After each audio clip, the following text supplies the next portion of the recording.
বক্তব্য পেশ করার জন্য অনুরোধ জানাচ্ছি।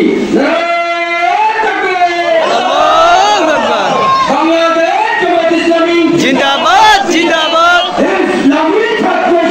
জিন্দাবাদ জিন্দাবাদ। আসসালামু আলাইকুম ওয়া রাহমাতুল্লাহি ওয়া বারাকাতুহু। ওয়া আলাইকুম আসসালাম।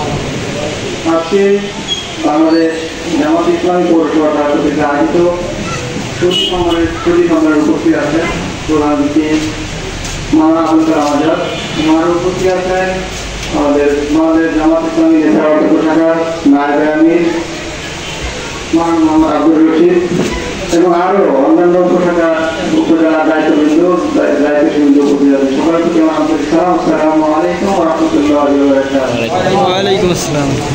ছুটি সম্মেলন আসলে একটু সময় নিয়ে করা উচিত আমাদের, কিন্তু আসলে আবহাওয়ার পরিপ্রেক্ষিতে বা আবহাওয়ার কারণে আমরা বেশি একটা সময় নিয়ে শুরু করতে পারিনি।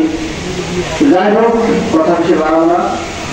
বাংলাদেশ জামাত ইসলামেরই একটি অঙ্গ সংগঠন বলা যায় বাংলাদেশ ইসলামী ছাত্র শিবির। দুটি সংগঠনের স্বতন্ত্র দুটি সংগঠন, কিন্তু তাদের লক্ষ্য উদ্দেশ্য একই থাকার কারণে আমরা একটা করেই কাজ করছি। বাংলাদেশ ইসলামী ছাত্র শিবির প্রতিষ্ঠিত হয় 1976-77 সালে। সাধারণ ছাত্রদের মাঝে ইসলামের দাওয়াত পৌঁছানোর জন্য, সাধারণ ছাত্রদেরকে ইসলামের প্রয়োজনীয়তা বোঝানোর জন্য এবং সাধারণ ছাত্রদেরকে নৈতিক দিকে উন্নতি আনার জন্য বাংলাদেশ ছাত্র শিবির প্রতিষ্ঠিত হয়। বাংলাদেশ ছাত্র শিবিরের একটি আদর্শিক সংগঠন, তবে এই আদর্শ একটু ব্যতিক্রম। আমরা অন্যান্য প্রত্যেকটা সংগঠনে কিছু কিছু আদর্শের উপরে ভিত্তি করে প্রতিষ্ঠিত হয়েছে।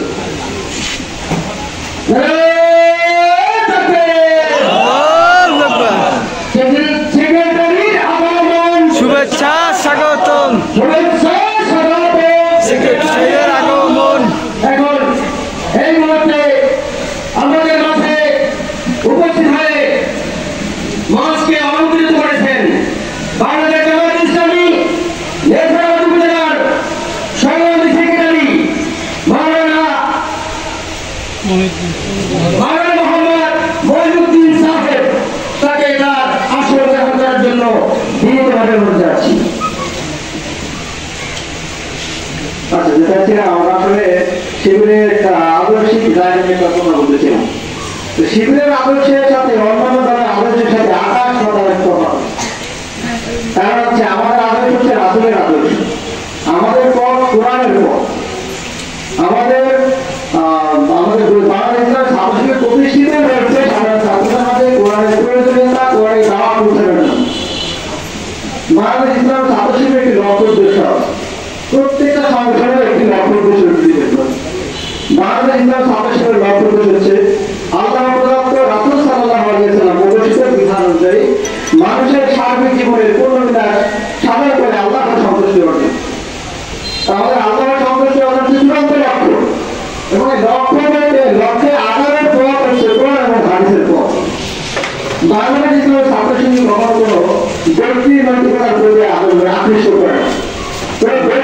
ব্যক্তিকে আকর্ষিত করার জন্য ব্যক্তিকেন্দ্রিক প্রতিষ্ঠান হয়। আমাদের একমাত্র আদর্শ হচ্ছে হযরত মুহাম্মদ সাল্লাল্লাহু আলাইহি ওয়াসাল্লাম। আমরা চাই বাংলাদেশের প্রতিটি স্কুল, মাদ্রাসা থেকে শুরু করে ছাত্র সমাজ যেখানে আছে তাদের মাঝে ইসলাম সুবহান আদর্শের দাওয়াত পৌঁছে দিয়ে তাদের মধ্যে দেখার পড়া জাহিলিয়াতের যুগ থেকে ফিরিয়ে আনার জন্য সর্বোচ্চ চেষ্টা করেছে। এই ধারাবাহিকতা আজকে বাংলাদেশের এতদিন দীর্ঘ 16 বছর জীবন নির্যাতনের পরে একটি আদর্শ সংগঠন হওয়ার কারণে কোরআন সুন্নাহর উপর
আছে স্কুল পরিবারের ছাত্র যারা আছে তাদেরকে সম্পৃক্ত করার জন্য আপনারাই সচেষ্ট থাকবেন।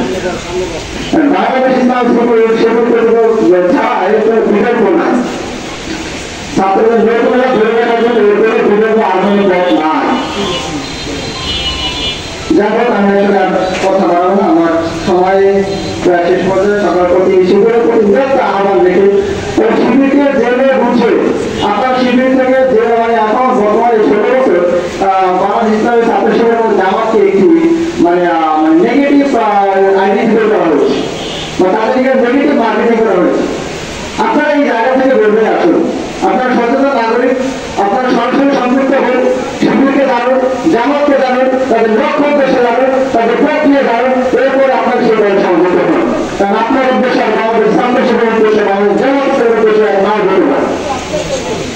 বাংলাদেশ জামাতের উদ্দেশ্যে একমাত্র আল্লাহর পছন্দের আল্লাহর প্রিয় কিছু ভাষা করব।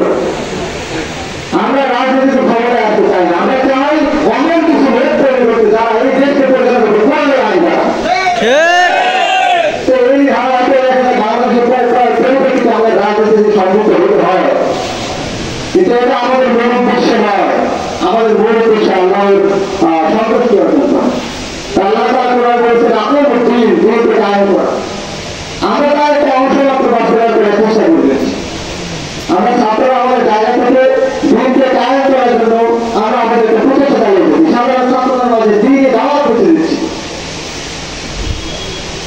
আজকে সবার হাতে মোবাইল ফোন আছে, হ্যাঁ, একদম মানে একটা মানুষের নৈতিকতা পরিবর্তন হয়েছে। যাই হোক, আমি কথা বলবো না। সবাই আমার প্রতি দোয়া রাখবেন, আমার সমর্থনের প্রতি দোয়া রাখবেন এবং আন্তরিক থাকবেন। সবাই দোয়া করবেন। আসসালামু আলাইকুম ওয়া রাহমাতুল্লাহি ওয়া বারাকাতুহু। ওয়ালাইকুম আসসালাম।